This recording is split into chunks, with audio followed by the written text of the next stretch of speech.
ಜಿ5 app download ಮಾಡಿ ಮತ್ತು ಸಂಪೂರ್ಣ ಸಂಚಿಕೆಗಳನ್ನು ಉಚಿತವಾಗಿ ನೋಡಿ. ಮಾಡ್ತೀನಿ ಏನ್ ಮಾಡ್ಬೇಕು ಇವಾಗ? ಇದು ಸಿಂಪಲ್. ದೇವಸ್ಥಾನನ ಪ್ರದಕ್ಷಿಣೆ ಹಾಕ್ಬೇಕು, ಅದು ಮಂಡಿಗಾಲಲ್ಲಿ 330 ಹೆಜ್ಜೆ ಅಷ್ಟೇ. ಏನೋ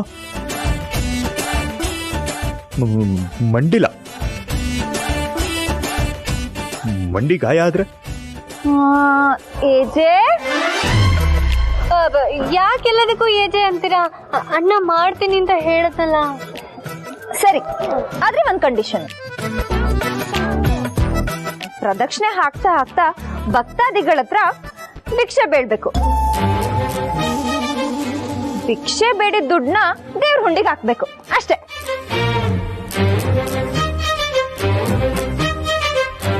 ಅಣ್ಣ, ದೇವ್ರ ಕೆಲ್ಸ ಇಲ್ಲ ಅನ್ಬೇಡ, ಒಪ್ಕೋ.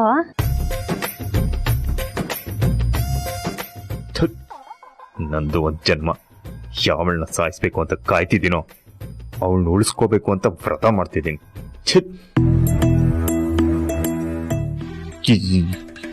ಇಲ್ಲ ಸರು, ಮಾಡ್ತೀನಿ. ದೇವ್ರ ಮುಂದೆ ಎಲ್ಲರೂ ಭಿಕ್ಷಕರಲ್ವಾ, ಮಾಡ್ತೀನಿ ನಾನು. ಸರಿ, ಬನ್ನಿ. ಪಂಚೆ ಉಡ್ಕೋಬೇಕು, ರೆಡಿ ಆಗಂತ ಬನ್ನಿ. ಇವಳು ಅಜ್ಜಿ ಪಂಚೆ ಉಟ್ಕೋಬೋದಂತೆ, ಆದ್ರೆ ತಲೆ ಒರ್ಸ್ಕೊಂಬಾರ್ದಂತೆ. ಎಲ್ಲ ಪ್ಲಾನ್ ಮಾಡೇ ಮಾಡ್ತಾ ಇದ್ದಾಳೆ ಇವಳು.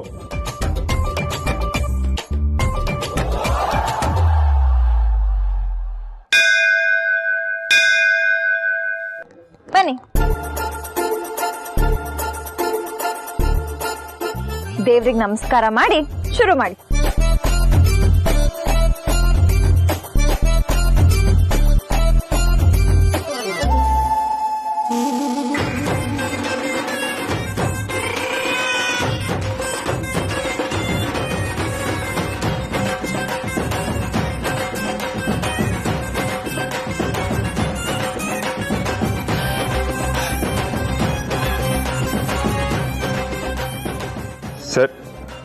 ಸರ್ ಭಿಕ್ಷೆ ಕೊಡಿ ಸರ್ ಎಷ್ಟಿದೆಯೋ ಅಷ್ಟು ಕೊಡಿ ಸರ್. ದೇವಸ್ಥಾನದೊಳಗೆ ಭಿಕ್ಷೆ ಬಿಡಕ್ಕೆ ಬಂದ್ಬಿಟ್ರಾ?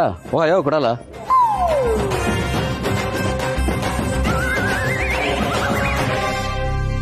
ಸುಮ್ಮನೆ ಹೊರಗೆ ನಿಂತ್ಕೊಂಡ್ರೆ ಎಲ್ರು ನನ್ನ ಹತ್ರನೇ ಬಂದು ಮಾಮೂಲಿ ಕೊಟ್ಟು ಹೋಗ್ತಿದ್ರು. ಅಂತವನ್ ಕೈಯೆಲ್ಲ ತಿರ್ಪೆ ಎತ್ತಂಗ್ ಮಾಡ್ಬಿಟ್ಟಿಯಲ್ಲೇ. ಅಣ್ಣ, ಬೇಜಾರ್ ಮಾಡ್ಕೋಬೇಡ, ಮುಂದೆ ಬೇರೆ ಯಾರಾದ್ರೂ ಸಿಗ್ತಾರೆ.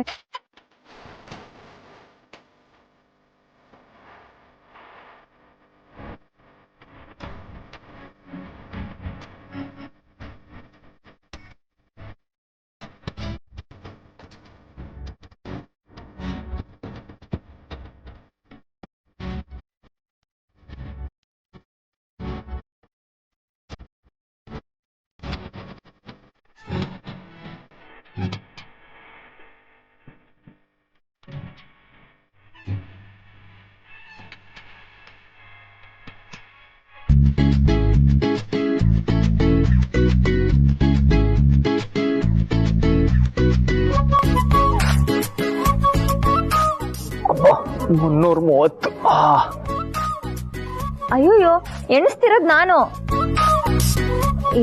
ಆಗಿರೋದು 220 ಅಲ್ಲ 220 230. ಮಧ್ಯದಲ್ಲಿ ಯಾರೋ ಬಂದ್ಬಿಟ್ರು, ಲೆಕ್ಕ ಎಲ್ಲ ತಪ್ಪೋಯ್ತು. ಮೊದ್ಲಿಂದ ಶುರು ಮಾಡಿ. ಅತ್ತೆ, ಮೊದ್ಲಿಂದನಾ? ಮತ್ತೆ ಮೊದ್ಲಿಂದ ಮಾಡಿದ್ರೆ ಪಾಪ ಅಣ್ಣನ್ ಪರಿಸ್ಥಿತಿ. ಅಯ್ಯೋ ಸರು, ಇದು ದೇವ್ರ ವಿಷಯ. ಸುಸ್ತಾದ್ರೂ ಪರವಾಗಿಲ್ಲ, ಲೆಕ್ಕ ಮಾತ್ರ ತಪ್ಪಬಾರ್ದು. ಆಚಾರ ಮತ್ತೆ ಲೆಕ್ಕಾಚಾರ ಕರೆಕ್ಟ್ ಆಗಿರ್ಬೇಕು. ದೇವವ್ರೆ, ನೀವು ಮೊದ್ಲಿಂದ ಶುರು ಮಾಡಿ. 1 2